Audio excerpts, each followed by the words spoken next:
When people say that you need to experience college to not only get a better job, but to broaden your horizons, here's my advice. Don't. If the concept of soul-crippling debt, taking classes on things that you will never use in order to get a degree you will probably never need, sounds good to you, then by all means, go to college. Trust me when I tell you, as I am in my late 20s and never used my associate's degree, that I struggled for 4 years to get. Hard work, dedication, and a strong work ethic have gotten me to where I am today. I wish I had known that so many years ago, before I was trying to get into college. When you apply for college, they don't always look at your grades. Otherwise, choosing people would be an easy process. On the application, they want an essay, and they also look at your extracurricular activities. They want things like leadership abilities, internships, all types of stuff like that, and I was severely lacking in that department. Asking my mom about this in my junior year of high school was a mistake, as she worked at a clinic. This type of clinic helped people with substance abuse issues, along with giving them a place to eat, shower, and sleep. My mother hinted that they were always looking for volunteers, and it would look good on my college application. In hindsight, I should have said no and just figured out a way to get into the school I wanted. Maybe there was a way to scrape all of this and just go to community school and get my degree that way. So, for the next 8 months, my Saturdays were spent at the New Horizons Rehabilitation Center. The first few weekends, they gave me mundane things to do, like mopping the floors or doing laundry. However, they also saw potential in me to console some of the people that were residing at this facility. They gave me some training on what to look for and potential red flags, and before you knew it, I was going to be talking to a few people every single week. Now, I am not a psychiatrist by any stretch of the imagination, and that wasn't going to be my job. My job was to just talk to these people as if they were exactly that. The first person assigned to me was Alan, an older gentleman in his 50s, and he had an addiction to painkillers. His dependency on these drugs was through no fault of his own, as he served in the Vietnam conflict. Our first meeting, he was a bit skittish, as he had more than a few conspiracy theories about everything from 9/11 to aliens in Area 51. While it unnerved me a little to hear him recount stories about his glory days back in country, he seemed mostly harmless. Brian, who was the second person assigned to me, had a multitude of problems, as he was kicked out when he was only 18 years old. Not having a choice, he fled to the suburbs and tried to eke out a living. He lived on the streets, was in a band, and did a whole lot of things, both legal and illegal, in order to survive. Of course, he was hooked on drugs to either get away from his problems or as an inhibitor to making a good time even better. Every time we got together, we would talk about music, about what he liked to play, and what styles he was into at the time.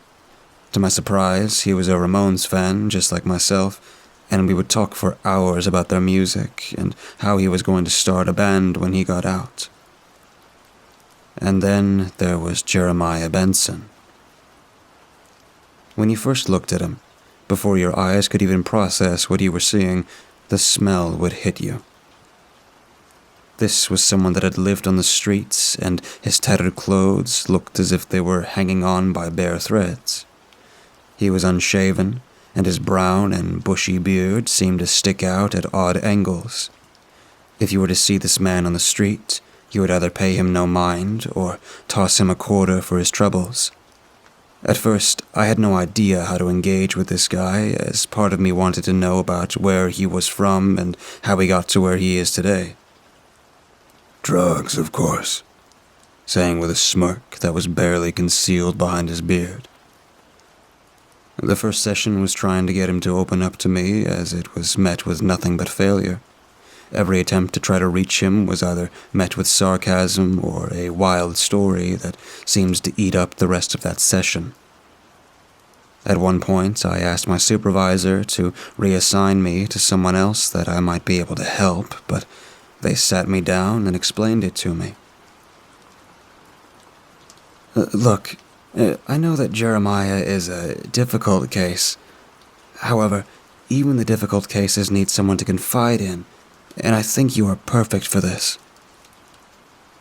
The head of the department, seeing that this was a difficult case, assigns me more time with Jeremiah and less time with other clients. Of course, my rounds consisted of checking in with my other clients on how they were progressing and if they needed to talk to come and find me. So during my second 6-hour session with Jeremiah, it was like talking to a brick wall. The whole session was going to be a complete waste of time, except for the last 30 minutes when I tried a different tactic. What kind of movies do you like? I asked him with hope of him letting his guard down. He looked at me as if I asked him a question about quantum physics, and before mulling it over for a minute or two, he uttered one word. Horror. I quirked an eyebrow. So, you love horror movies? He nodded, but then looked at the clock on the wall with a pained look. It's a pity. If I would have known that then, we could have talked about horror this entire time. Well, there's always next week. Jeremiah looked a bit uneasy. I hope so. See you then. Sure. See you next Saturday. Leading up to next weekend was spent searching around my house for things that I had no longer needed or wanted. Most weekends were spent with my folks as we went to various flea markets that were scattered around our area. I remember going to a vendor almost every week and buying various comics and magazines and paying only pennies on the dollar for them. These flea markets also had a history of selling all types of fiction for relatively cheap. Everything was available from fantasy, science fiction, and of course, horror, and picking up these paperbacks cheap was a thrill for me. Choosing a wide selection of both classic and more modern anthologies like The Book of the Dead or Silver Scream. By the time Saturday rolled around, I had 2 big shopping bags full of periodicals for Jeremiah to read.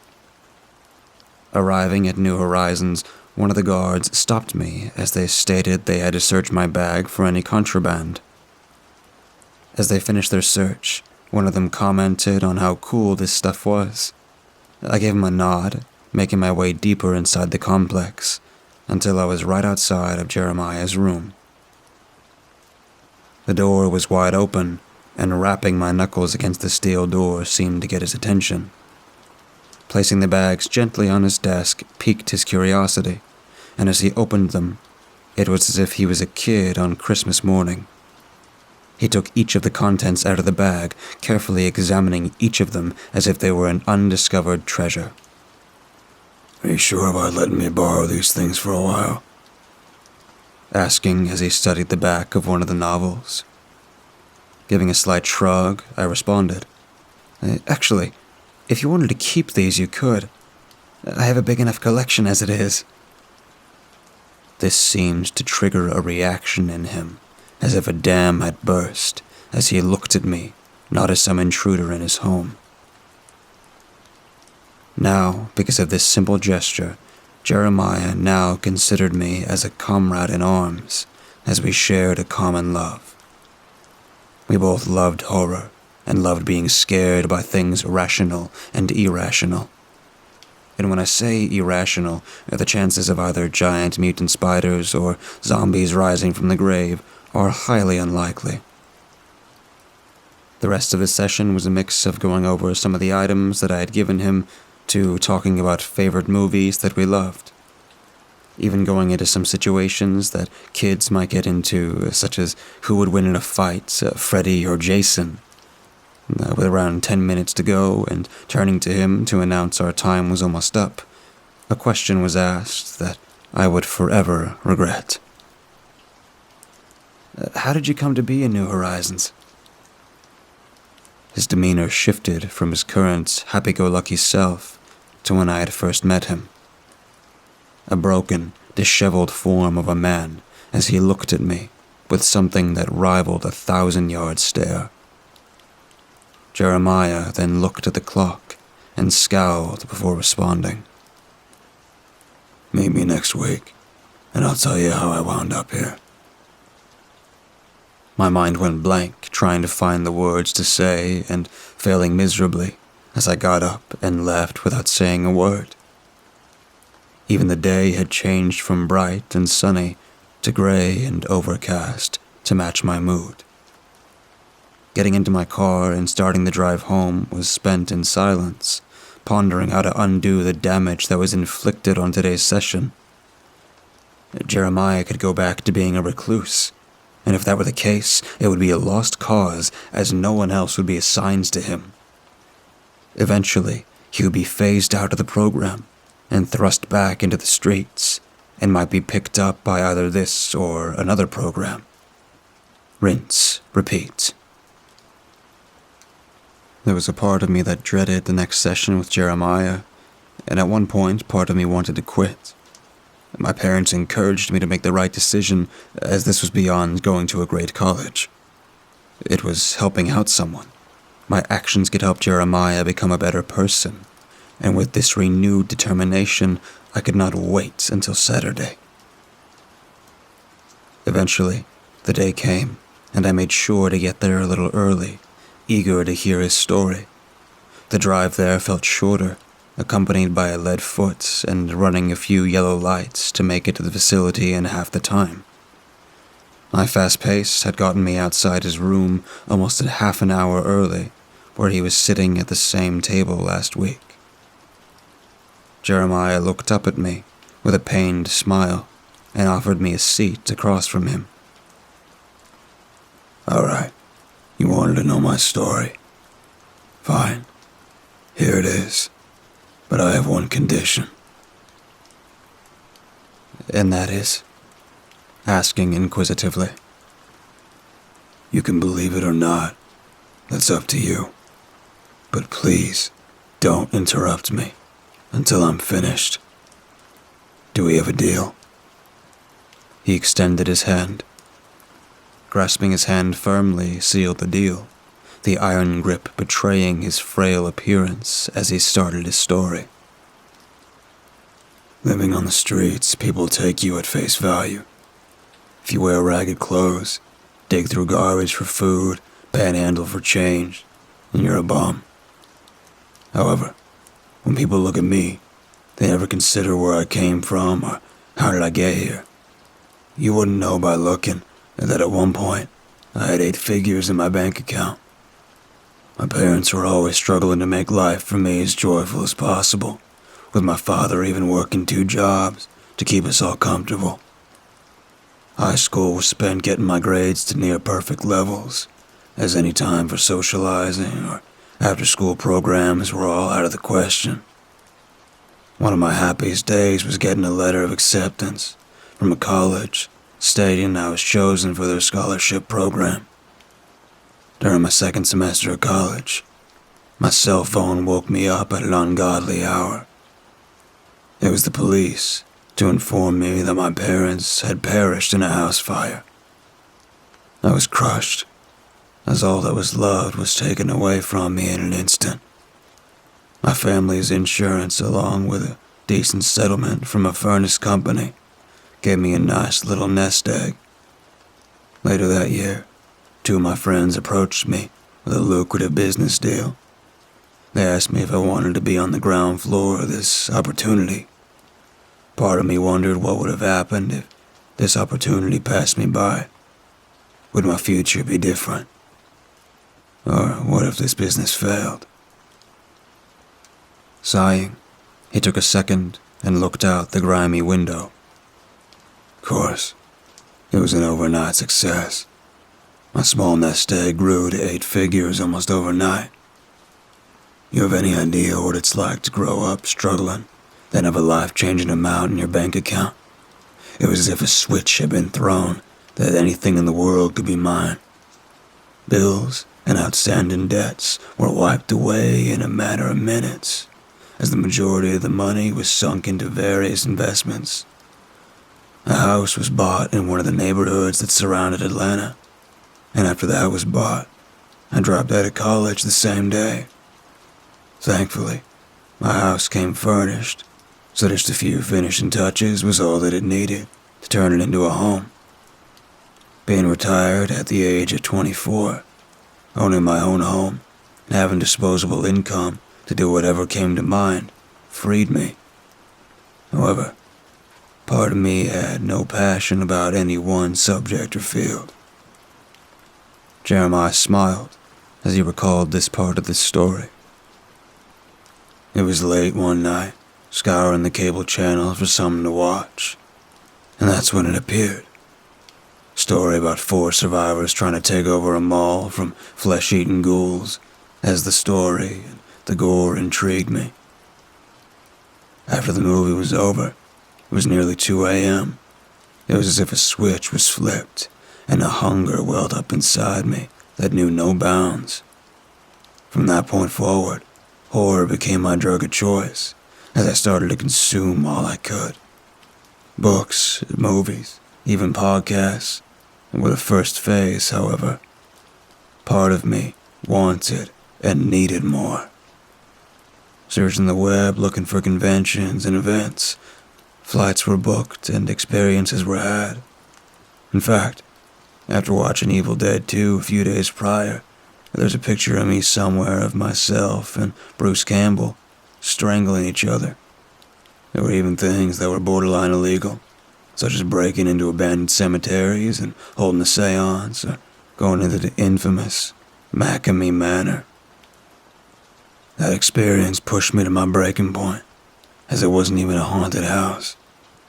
It felt as if it was borderline torture, as things were done to me that pushed me way out of my comfort zone.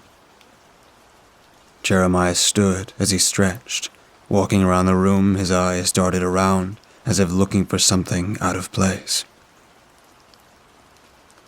When I was in Texas, after visiting an amazing haunt called Thrillvania, one of my friends came up to me and asked me what was up. Now, don't get me wrong, this place was great, but suddenly my heart wasn't in it anymore. Part of me wanted something new, to experience raw terror without the point of death. My friend Chris grinned at me, nodded, saying he knew what I needed, but it wasn't cheap. A new drug was on the black market, named HT-STPR, or a heart stopper, and it promised to give nightmarish hallucinations that people could hear, see, and even feel. At that point, money wasn't an object, asking how much for a single dose. Chris grinned at me, saying it was $500,000, and the drug is highly experimental. Jeremiah slumped in his chair, almost looking defeated, as his voice was barely a whisper on the next sentence. Of course, stupidly, I arranged to get 4 vials of the stuff delivered to me. He straightened up and looked at me, dead in the eye with a cold stare. The drug came in 4 vials, and thinking that I could cheat the system, sent off one to a high-grade lab in order to clone the formula. That failed, as there were a few unidentifiable elements that showed up in the lab work, and without those missing pieces, the drug would fail to work.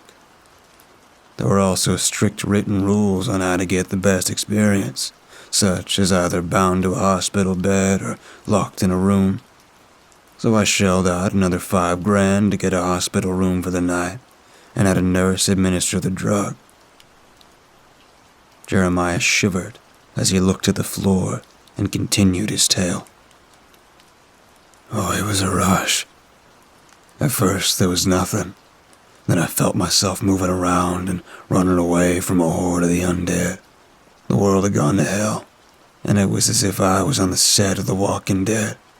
This wasn't like the times where I went to haunts or other attractions where there were limits to what the actors could do. My legs ached from running as air burned in my lungs from the effort. This drug would play off all five senses for the immersion in these hallucinations. After what seemed like hours, the illusions would begin to fade, and everything would go back to normal. Sleep, believe it or not, came easy. The next day, I was convinced that a zombie bit me, and looked for bite marks. But none were found. His voice quivered as he struggled to go on. Then I got a bright idea, to go ahead and start a movie while being on this drug in order to influence the trip. In the Mouth of Madness played on a TV that was fixed over my hospital bed, and in a matter of moments, my body was ripped from the bed.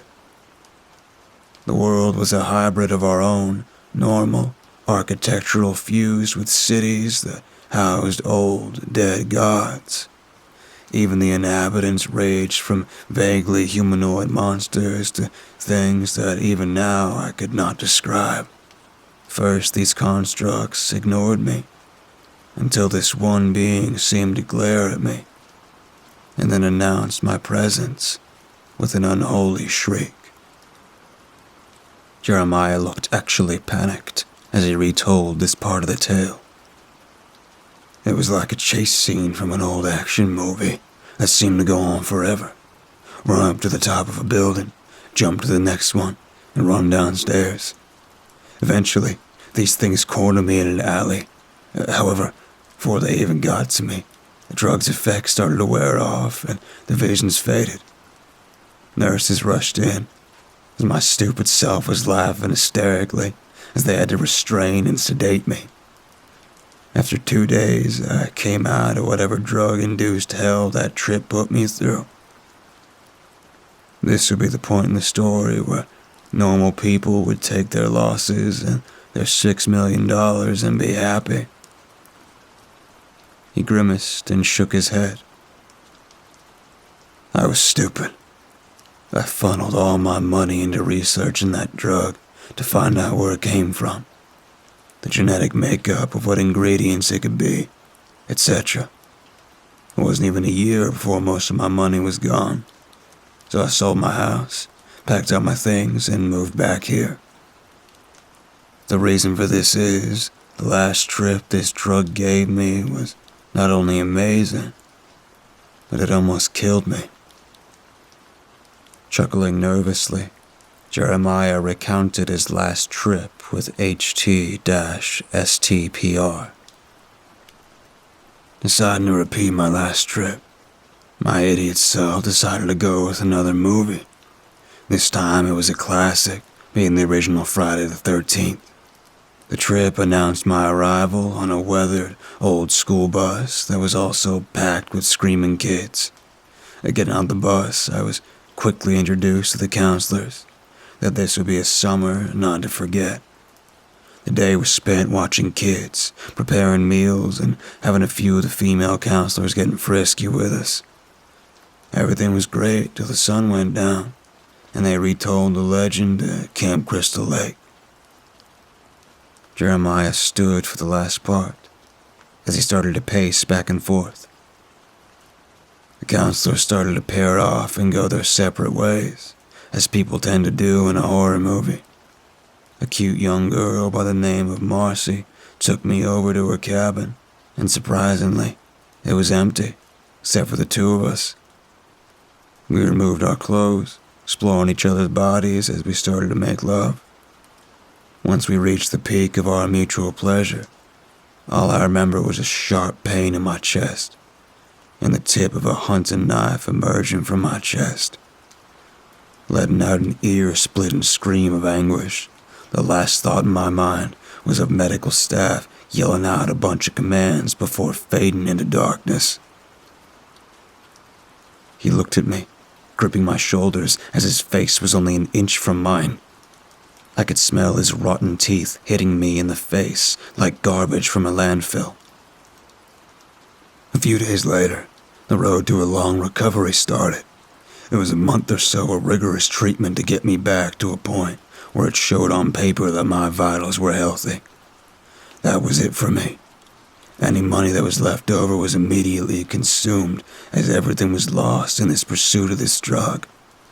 After being on HT-STPR,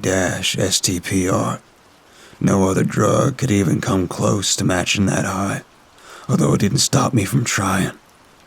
And no one ever knew where it came from, whether it was from some mad chemist who died after he perfected it, or a clandestine branch of the US government.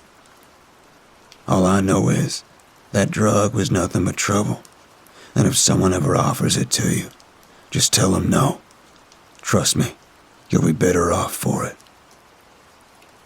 Jeremiah slowly moved towards his bed, looking like a bitter and frail old man. This signified that the conversation was over, and all he wanted to do was rest. Part of me wanted to say some comforting words. However, none came, and I left him be. When the director approached me, asking how things went with today's session, the words leapt from my lips as if it was the truth. We made some progress today. As Jeremiah told me about how he got to where he was, he confided in me and shared things he hadn't told anyone in ages. Part of me thinks that he's on the road to recovery, and in a few months he can be an outstanding citizen once again. That's the lie my brain told myself, and while wanting to believe it, part of me knew what was going to happen next. The rest of that weekend was spent in a fog, wondering what was going to happen to him. Trying to lose myself in various distractions didn't help me, and the rest of the week was split between schools and trying to quell the feeling of dread in the pit of my stomach. When Saturday rolled around, part of me knew what was going on before going inside New Horizons. Running up the steps, the security guard met me at the front door, as if to impede my progress. "Hold on. If you're here to see Jeremiah, he checked himself out of the program earlier this week." My heart hurt, as this gentleman told me his life story, and then just ran out on someone that was trying to help him. Thanking the security guard, I rushed back to my car and started to look for him, even being brave enough to go into some neighborhoods that even the cops hated patrolling. As the sun began to dip down towards the horizon, the realization hit me that Jeremiah left and did not want to be found. Upon arriving home, my parents asked me what happened, and through the tears I recounted my story. They hugged me, as my mom understood that it was the end of me working for New Horizons. And that was that, as my application was accepted by a local university, and the next 4 years were spent in pursuit of a degree that was never used. After graduating, a firm approached me, offering me an entry-level position, and I graciously accepted. The job turned into a very lucrative career, as negotiations are ongoing to purchase my first house. A few days ago, something happened that keeps me up at night. My mind has been reeling, wondering how this parcel found its way to me. This should have been impossible, as in the past 8 years I have moved 3 times. The parcel was delivered by a small courier service that asked me to sign, and I did so, as my mind was on autopilot. The parcel was a padded envelope, and there was something wrapped in layers of bubble wrap. Nestled deep within the layers of plastic was a vial of clear liquid and a label that had several characters on it. HT-STPR2.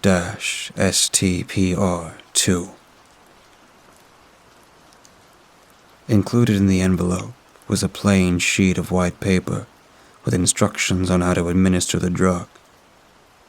Turning the paper over foolishly and seeing what was written on the back makes me stare at this vial and wonder if I should toss it out or take the drug. Take this at your own risk. JB.